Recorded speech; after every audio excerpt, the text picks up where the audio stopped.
你所在的城市街道主路有多宽？经过十字路口时，有没有感觉因为道路太宽导致通行时间过长？最典型的就是北京，街道平均宽度超过了14米，这使得逛街当真成为了用脚丈量马路，而不是购物。城市街道的宽窄到底该如何确定呢？这里是知识天梯。宽马路疏路网，顾名思义，马路宽了，街道两旁的建筑布局看起来就很稀疏，整体上不密集紧凑。从1线城市到2、3、4线城市，大部分的街道布局都是如此。尤其是近20年来各地大规模城建，街道宽度，尤其是城市主干道，基本上都是从4车道升级为双向8车道，甚至一些更宽的街道变成了12车道。也难怪有人调侃，这么宽的街道起降飞机一点也不成问题。现代城市街道的宽窄跟汽车的普及度有直接关联。不过，国内绝大部分城市规划建设的年份都在20世纪后期，上世纪80年代之前，各城市的布局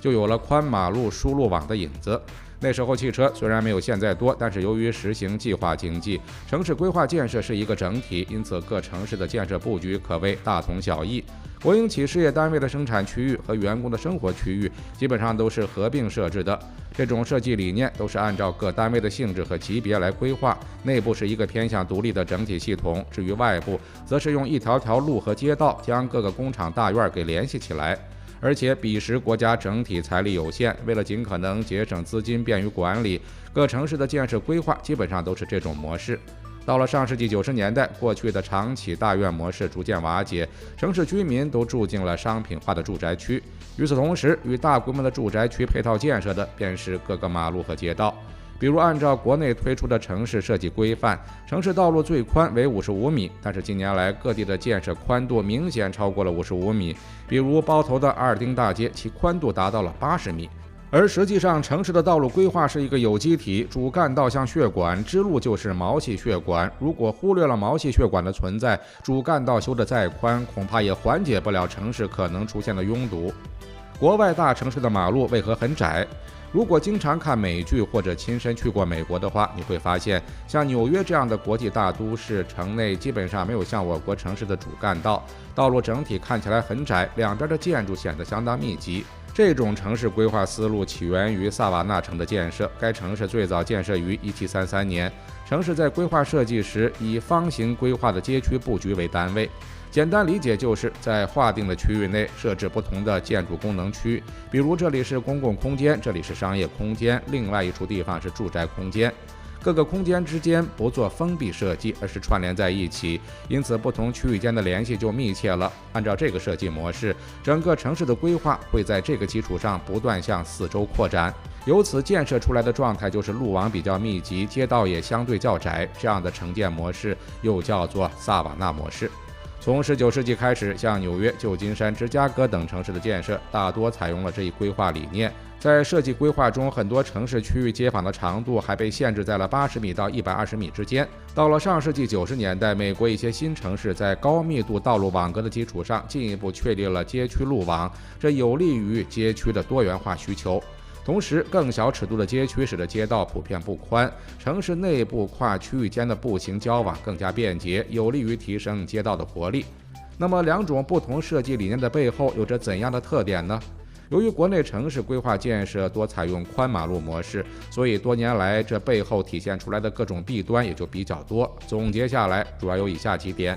过宽的马路导致城市整体交通缺乏微循环，全部的交通压力都积压到了主干道和主要的街道上，而且过宽的马路增加了行人的步行时间，进而会导致城市更加拥堵。此外，宽马路会导致汽车和行人在路口的等待通行时间变长，如果信号灯设置不妥当的话，行人在通行时间内根本不够穿越马路。最后，宽马路的情况下，由于支路系统不够，公交系统无法进入到更小的街区，于是大量站点的布置都拥挤在了主干道和次干道上。事实上，这也导致了运力的浪费。当然，还有一个弊端，即人们在网上经常提到的，城市街道看起来很空旷不繁华。由于一些街道太宽，事实上增高了行人的走路和通行成本，所以最终表现出来的结果就是这样的街区看起来只有高大和宽阔的建筑，却不见有人流和城市的生活气息。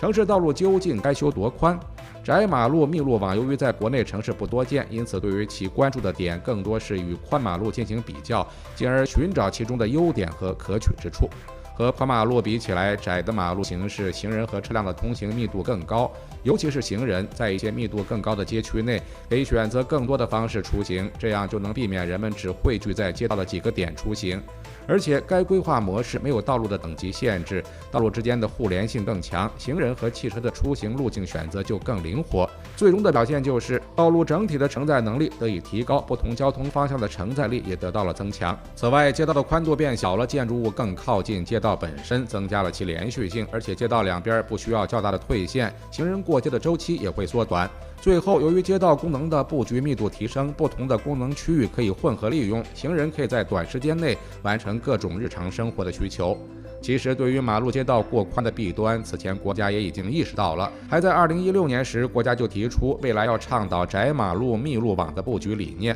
未来要让新建城区的路网密度提高到每平方公里8公里，使道路的面积率达到15%。城市街道究竟要修多宽？或许以往过多关注了车流的通行，而从城市整体来看，适合步行和适合街区生活的路网密度，才能让市民的舒适度提升。所以在未来的城市规划中，路网密度应当疏密得当，不能修建过宽的马路街道，要让城市的街道布局更加疏密有致一些，这样街区整体的通联性才会更好。根据以往的调查统计，在国内36座城市当中，路网密度相对合理的城市只有深圳、厦门和成都3地。从这点就能看出，我国城市整体的设计规划理念要革新，还有很长的路要走。城市是给人居住的，道路是辅助人和街区存在的。如果道路的功能性质喧宾夺主，最终只能让人们逐渐远离这片街区。所以，以人为本、因地制宜的规划理念，才应该成为未来城建的主流。